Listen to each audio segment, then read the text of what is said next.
Hannah and I just got home from a brutally oppressive 95-degree day with 95% humidity on the Potomac River. It's awful out there, and all I wanted to do was rush away when we got out.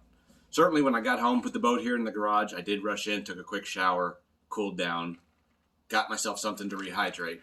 But I do want to urge you, when you're leaving the ramp on days like that, you really don't want to rush away. I know it's miserable out there, whether it's raining, snowing, or one of those 95-degree days, but you really want to take your time leaving and make sure that your boat is trailer ready and that it's cosmetically up to snuff. There are a few products I use that are relatively inexpensive, certainly not as expensive as your graphs or your power poles, that'll make that process much easier. They add about 2-3 minutes onto every day. And if you use them properly, I guarantee you your boat won't end up in a ditch on the side of the highway, which is every boater's worst nightmare.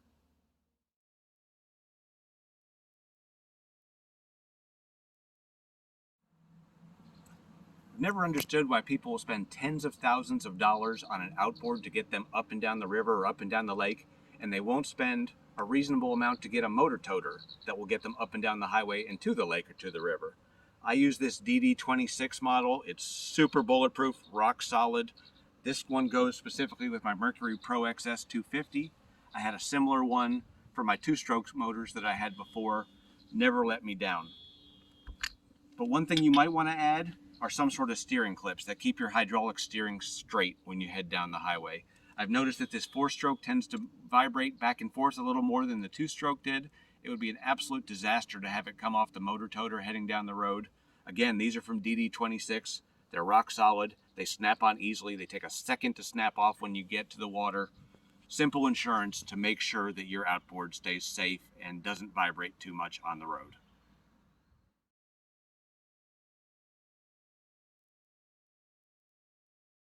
The second boat add-on that I'm going to talk about isn't so much a matter of safety and security, but it is a matter of cosmetics and legality. It's your boat numbers. I did the full Vanna White there, guys. Seriously, nothing drives me crazier than to see someone who goes out and spends $80, $90, $100,000 on their boat and they buy the cheap mailbox numbers from Walmart like you would get on the crappy rental house you had in college. I go to Iguana Graphics. I don't know anyone at Iguana Graphics. They've done my last 3 or 4 boats. You go on, they have a ton of different fonts. They'll send you a proof of what you have. They'll match your colors, which is great for someone who's colorblind like me. They're easy to install. They take about 5 minutes to install and they look perfect every time.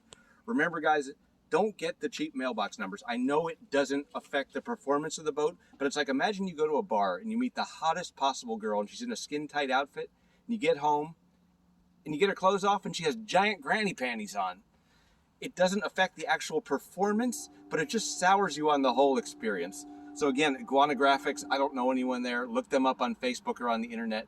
They're about 40 or 50 bucks for a set. They will last the life of your boat.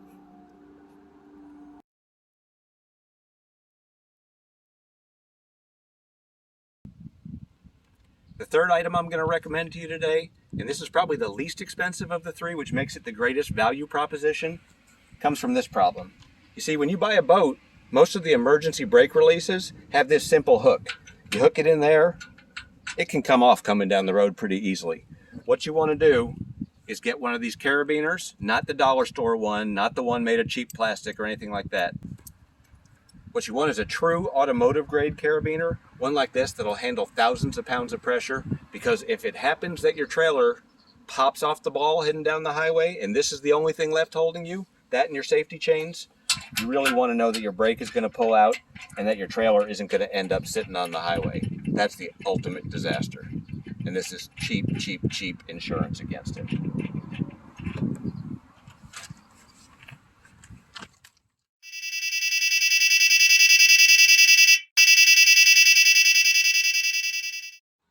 I know that I said the 3 add-ons were going to go in descending order of cost, but this is by far the most expensive boat add-on you can get, but also the most valuable.